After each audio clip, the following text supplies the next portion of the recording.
Well, let's just start with you finally got a coach. You got a business coach.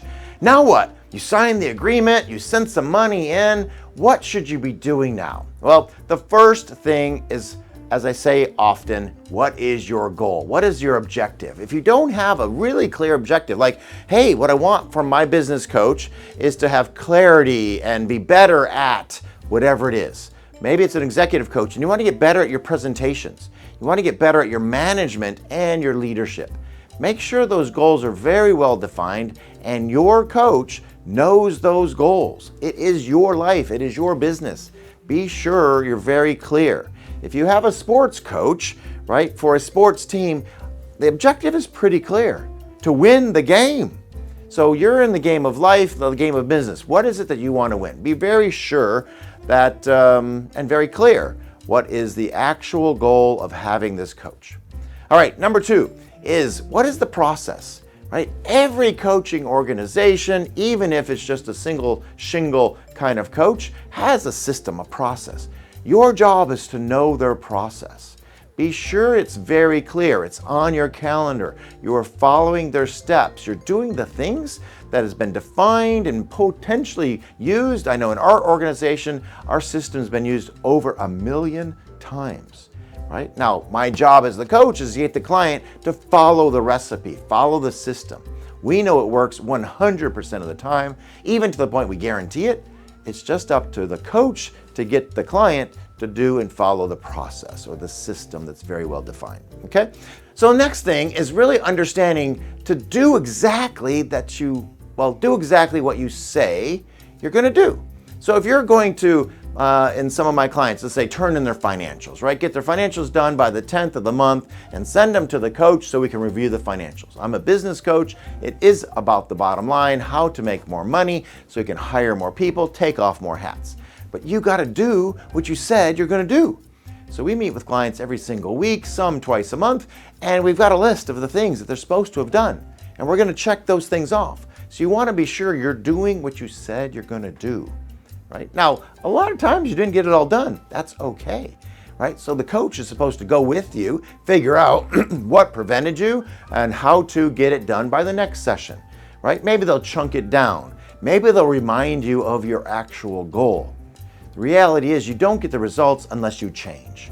Otherwise, you wouldn't have got the coach in the first place, right? So, I'll say a very, very critical thing is to be sure that you have done what you said you're going to do, right? And work hard at it.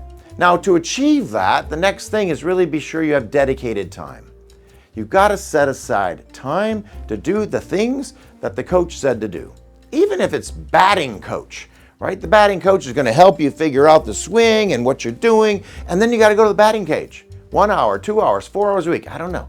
I'm not a batting coach, so I don't know the rules or the process. But from a business coaching perspective, it's about 3-4 hours a week, maybe 5 hours a week, doing the tasks that we talked about. So you've got to actually set up a time. We call it a default calendar.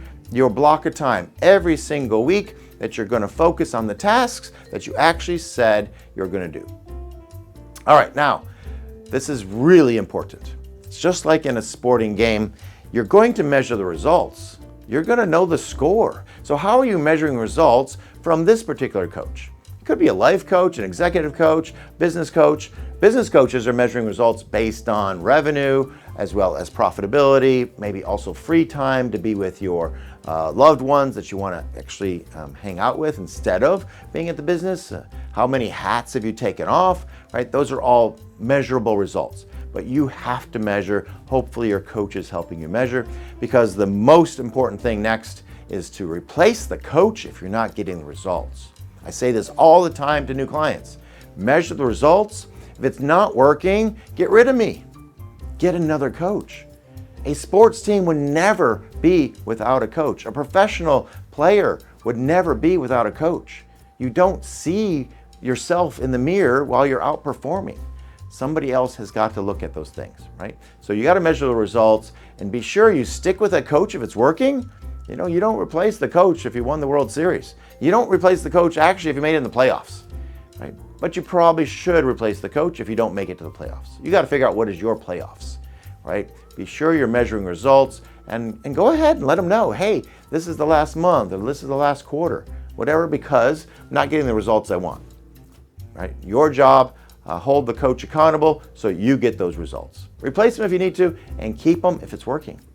All right, well, I'm Doug Winnie. I'm with Action Coach, and you can always find me at businessasatool.com. Of course, you can give us a call, 713-936-3814, and would love for you to share this with anybody else who may have just got a coach or maybe interested in getting a coach. All right, take care.